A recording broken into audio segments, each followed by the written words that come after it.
With the hugely anticipated Marvel's Spider-Man game finally crawling its way to the PS4 this week, I thought that it'd be fun to make a video on the history of Spider-Man in video games. I researched literally dozens of games spanning over 35 years and had a lot of fun doing it. I didn't even realize how many video games Spider-Man was in.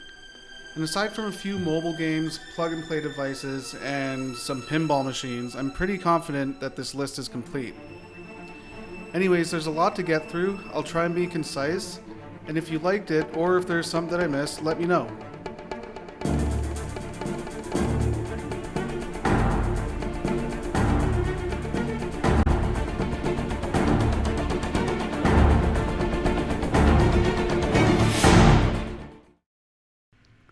So by 1982, Spider-Man already had 2 decades under his belt as an established superhero.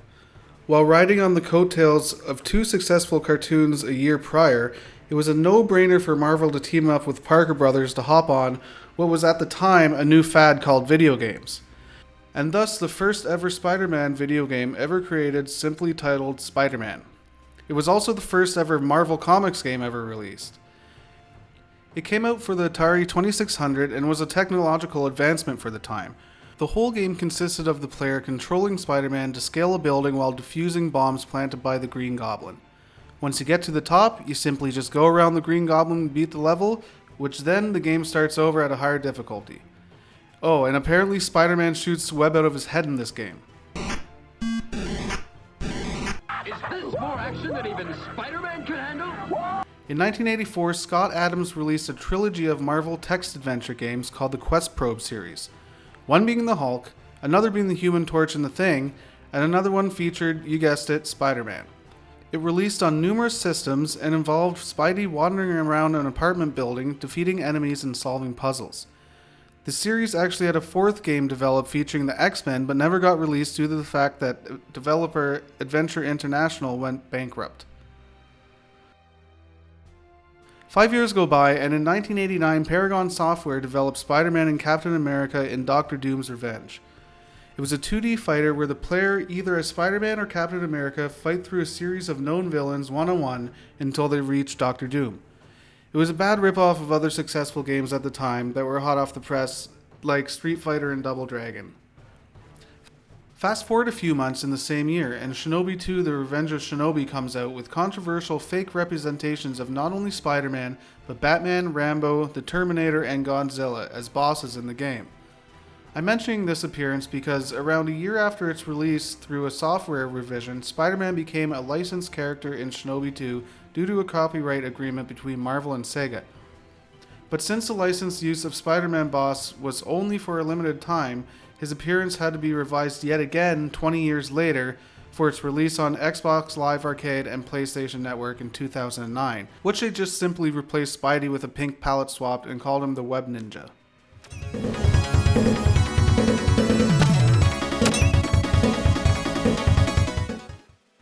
Wow, the early 90s was huge for Spider-Man in video games.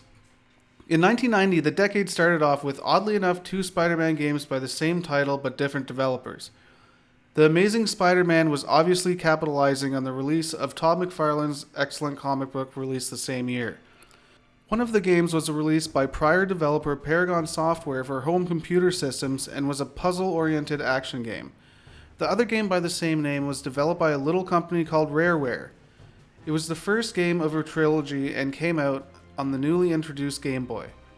It was a side-scrolling beat-em-up game which obviously had great influence on the classic Battletoads, which was released the following year and also developed by Rareware.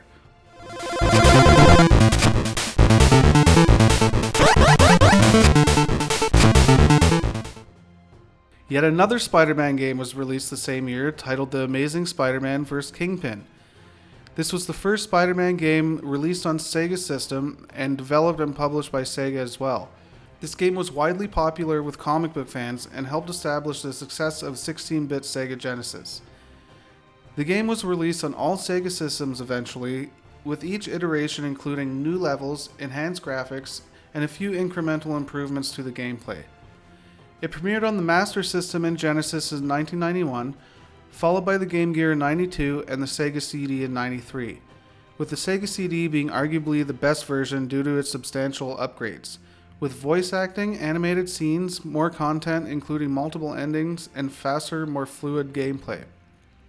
This was definitely a milestone, being arguably the first great Spider-Man game.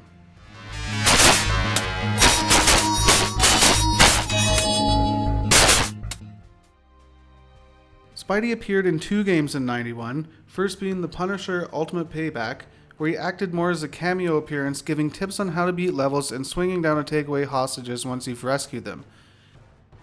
And a second, more noteworthy game was the arcade classic Spider-Man the video game. It was very similar to Captain America and the Avengers, released the same year. The game was ran on an arcade system running the Sega System 32 hardware and featured 4 playable characters including Spider-Man, Black Cat, Hawkeye, and the Submariner, who each had unique special moves. It was a great 4-player co-op beat-em-up that became a staple in any 90s arcade.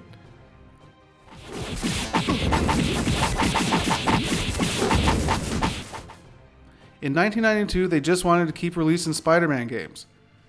First there was The Amazing Spider-Man 2, which was a different follow-up to the one that Rareware made, being developed by Bit Studios this time around, who also in the same year released yet another Spider-Man game for the NES and Master System called Spider-Man Return of the Sinister Six. This is a side-scrolling platform action game which definitely took some cues from Batman the video game. It also wasn't really very good.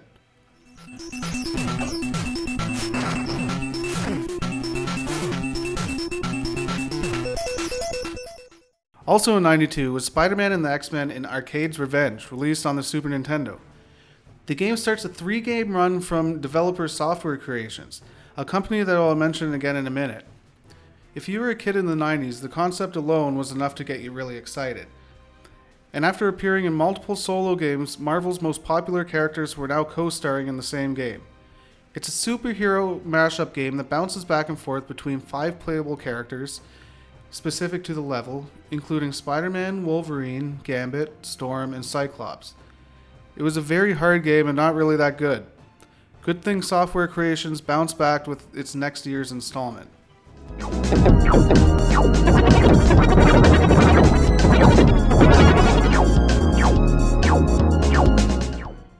So in 1993, there was The Amazing Spider-Man 3 Invasion of the Spider Slayers, the final game in the trilogy of the Game Boy series. Developed again by Bit Studios and published by LGN. I don't know, I think they're trying to look like Mega Man or something. I never played it, but apparently it was pretty good.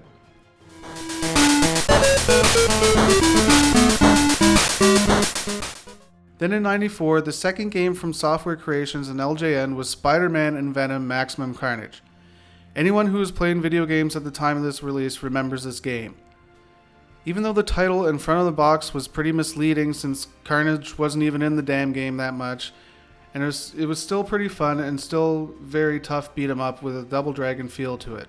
It felt very comic booky, complete with pows and thwacks, and the highlight is that you got to team up and play as Venom.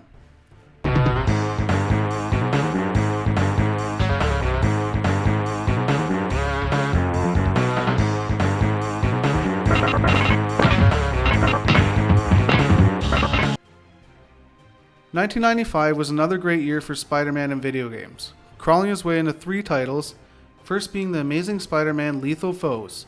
This one definitely featured a more nimble, albeit gangly looking Spider-Man, and you can also unlock additional content in this game by scanning barcodes with the Barcode Battler 2. Yeah, does anyone remember that thing?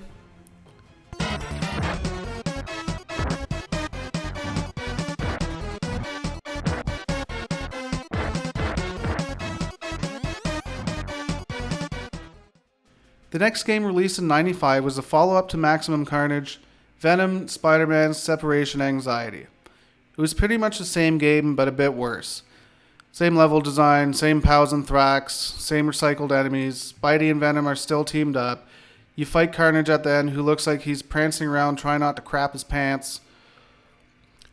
Look at those butt cheeks, though. '95 was also the year that Marvel Superheroes was released in arcades. This game started a whole bunch of great Marvel fighting games by Capcom. You know what? Let's just get through them all right now.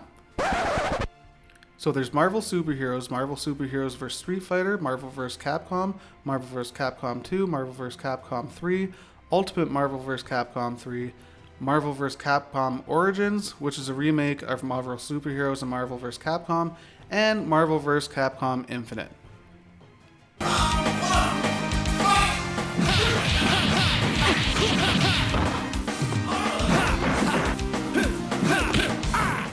Underoos! Super! Coming at ya! Here we go! Get comfy! Huh, now's my chance! This webbing's custom made! Tensile strength formula!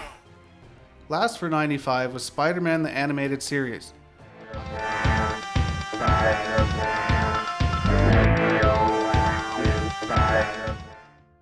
Obviously based on the acclaimed TV show, this was more of an action platformer than a beat-em-up. It was panned by reviews from everything from bad graphics and sound to bad controls and limited gameplay. Not to mention that the Super Nintendo and Genesis versions were very different. Thankfully, this almost ends the era of mainstream 2D Spider-Man side-scrollers. Yes! Yes! Except for The Amazing Spider-Man Web of Fire. Released in 1996 on the 32X, and is known for being one of the most rarest games on the system. You see, Web of Fire was released after Sega announced that they were dropping support for the 32X, so the game didn't really get any coverage from the press, with outlets that did review the game saying that it was average at best. GamePro stating that the game was a decent side-scrolling, web-slinging, thug-punching fun featuring nimble sprites, lots of crawly moves, and fine graphical details. Spider-Man Web of Fire won't disappoint Marvel fans, though it doesn't raise Spider to the pantheon of great video game heroes. So after a couple dozen lackluster brawlers, Spidey decided to take a 4-year hiatus from video games, mostly due to the fact that in 1996 Marvel actually filed for bankruptcy. You see, comic books took somewhat of a dive in the late 90s and Marvel owed a lot of money. That's why they sold all their big name cinematic rights to companies like 20th Century Fox and Sony Pictures. Fortunately enough though, through tense legal battles and merging with Toy Biz, they came back. And they hired Activision to produce their Spider-Man games for the next 14 years. And Spidey came back in arguably one of the best Spider-Man games ever created.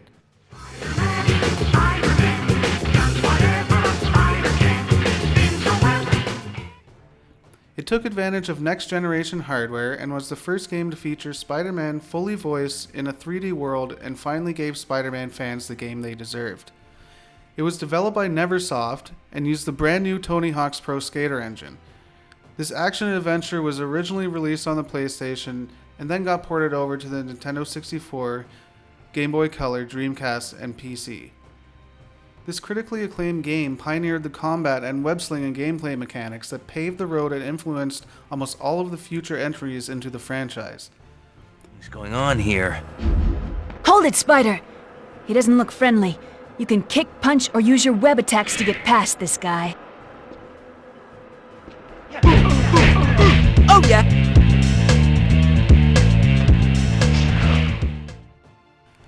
After that, Spidey didn't waste any time and released a follow-up to this game the next year titled Spider-Man 2 Enter Electro.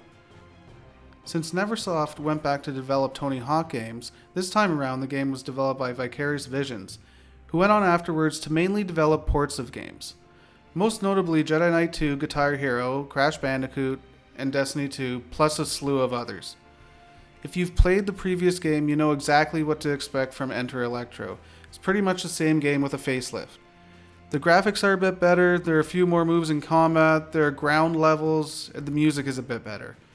While still a good game, due to its lack of change and innovation, didn't really hold up to its predecessor.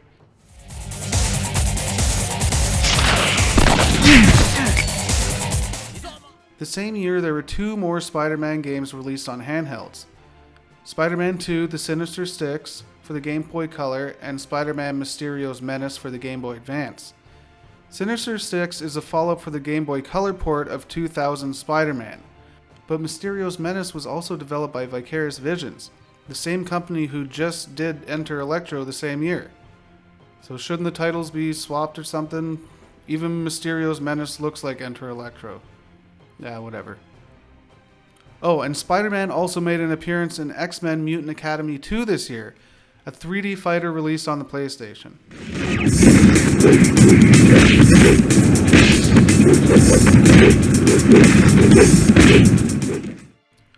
So it's 2002 now. With next-generation consoles hot off the press, it's time for Spidey to get a facelift. And with Sam Raimi's immensely hyped Spider-Man movie, it was a no-brainer to release a video game alongside it.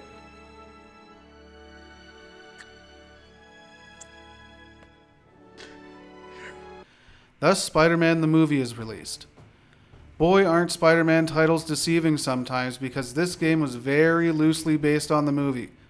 Aside from aesthetics, some light characters, and Tobey Maguire and Willem Dafoe doing voiceovers, it really had nothing to do with the movie at all. Still somewhat a decent game developed by Treyarch, and who can't forget Bruce Campbell. Yeah, I know, you want to get on with things, beat up the bad guys, do the whole superhero thing, blah, blah, blah. Well, everyone's got to start somewhere. Trust me, when you're hip-deep in trouble later on, you'll be glad you went through this.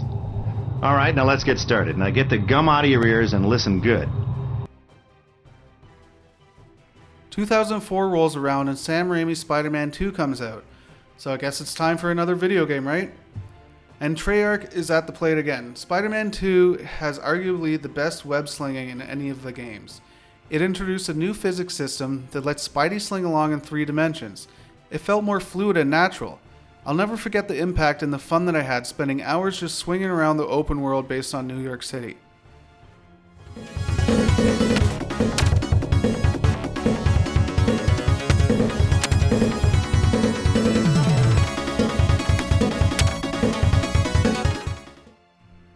So the following year, Treyarch wasn't done with Spider-Man just yet. Just 1 year later, they released their third Spidey game, Ultimate Spider-Man. It was based on the acclaimed comic series at the time. You play as a younger version of Peter Parker and spend the game trading between him and Venom. Treyarch improved on everything from their last open world adventure. They embraced and nearly perfected this amazing cel-shaded comic book look. Still to this day, no Spider-Man game has looked so much like a comic book like Ultimate did. Hopefully we can eventually get another Spider-Man game like this sometime soon.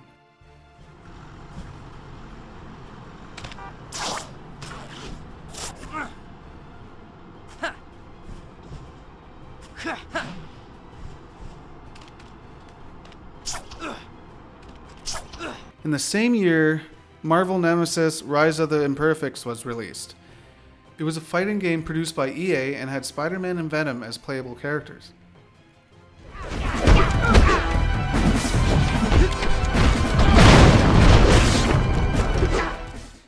Spider-Man Battle for New York was released the following year on Nintendo DS and Game Boy Advance. You want to guess what kind of game it was? Yeah, just another OK brawler. This game looked pretty and the cutscenes were drawn by Marvel artist Ron Lim, but just didn't really impress too many people, even with the Green Goblin as a playable character.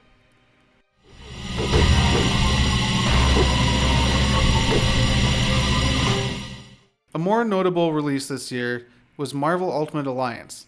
It was an action role-playing game developed by Raven Software, the same people that brought you X-Men Legends and X-Men Legends 2. It was the same type of game, just a little bit better. It was a top-down beat-em-up featuring characters from X-Men, Avengers, and Fantastic Four. It did a lot of fan service and also had a follow-up in 2009.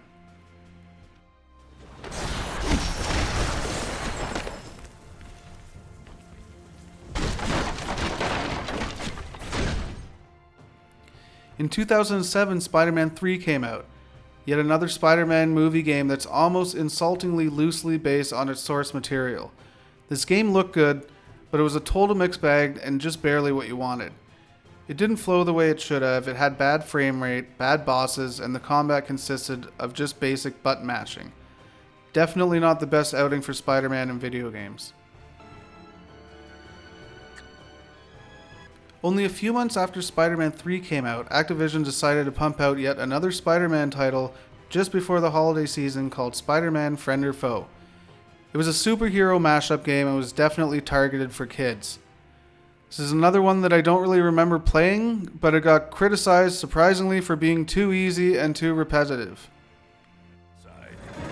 You You can grab containers and throw them as ranged weapons. Red orbs will read. The following year, our favorite web slinger is featured in Spider-Man Web of Shadows. This was another game that looked great and that was super fun slinging around the city, but the actual game was just pretty bad. After 6 years of licensed Spider-Man movie games, Activision had the opportunity to make an original Spider-Man game and they screwed it up. With illogical button mashy controls and a downright lame story and quests, it was definitely a disappointment.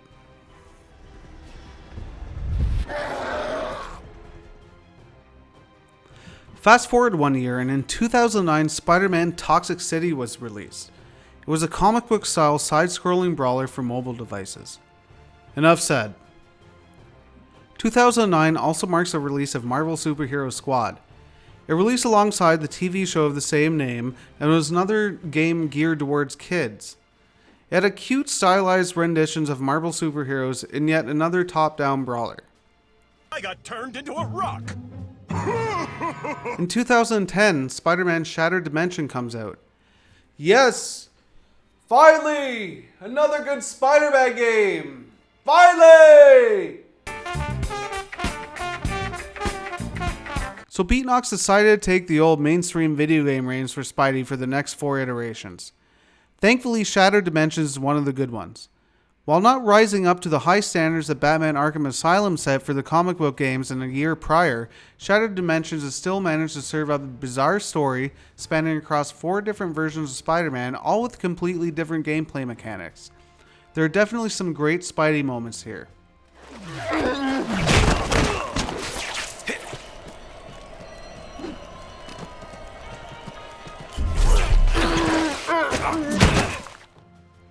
Unfortunately, all of the good things that Shattered Dimensions did were pretty much undone by the crappy follow-up and spiritual successor, Spider-Man Edge of Time. Literally everything good in the first game was gone. The awesome art style, the varied gameplay, the great story. It was just a very limited and repetitive Spider-Man game. Even web slinging wasn't even that fun. And the whole what you do in the past affects the future gimmick felt unimportant to the gameplay.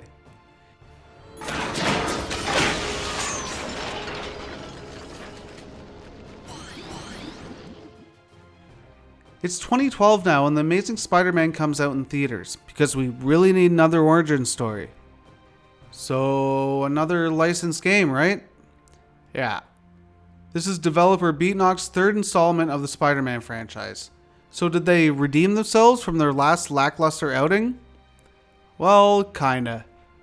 The Amazing Spider-Man had pretty much all the shortcomings that other bad Spider-Man games had just enough plot to keep you playing, padded by repetitive boring side quests, button-mashy dull combat that was a poor emulation of the Arkham series. The setting was static and it had bad bosses and lack of polish. But swinging around Manhattan was just so damn fun, which is the only thing that makes this game worth playing.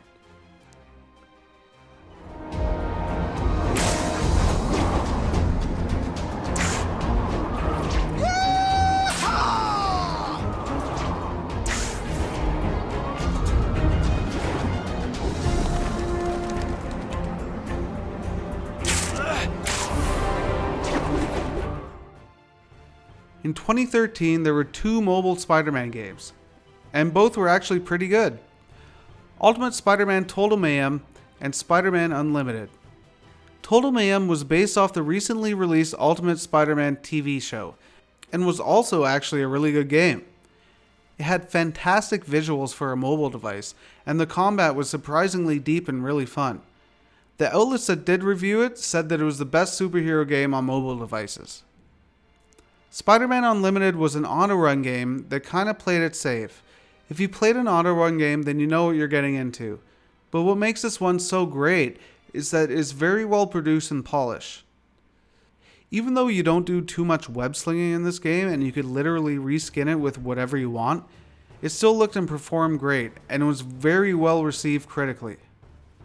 The following year, The Amazing Spider-Man 2 hit the theaters and another cash grab video game hit the shelves. The movie sucked and the game sucked even more. Now, the majority of the games on this list aren't really that great, and I told myself not to get too negative in this video, but man, this game was just atrocious. It was very blatant that developer Beatnox was tired of making Spider-Man games. Taking a quote from one of the more accepting reviews, Jay McElroy from Polygon stated, "I've accepted that there's probably never going to be a truly great Spider-Man game. If the Dispiriting the Amazing Spider-Man 2 is any indication, Activision and Beatnox may have reached the same conclusion. There have been many worse Spider-Man games than this, but I can't recall one that swung so conceptually close to greatness, only to let poor execution drag it back to earth." But I have to disagree with his opening statement. He said that there will never be another great Spider-Man game. Well, it only took 4 years and another developer by the name of Insomniac Games to prove him wrong. In 2018, Marvel's Spider-Man is released, with reviewers praising the game for its amazing web-slinging and combat mechanics, and free-flow combat and gadgets influenced from the Arkham games is very apparent. Though the story is very paint-by-numbers and predictable, the way it's told and the level of production and presentation is outstanding. I have personally completed this game, and even though very familiar, it is still the best Spider-Man game since Spider-Man 2. A helicopter fight, trailing a crane, in the air above our teeming streets, on which it could have crashed at any moment in a blazing rotor-chopping fireball of doom. Still think the webheads protect... So that's it for the video. I applaud you for making it this far, if you're still watching. So if you found this video informative or entertaining, consider giving me a subscribe. Thanks guys, peace out.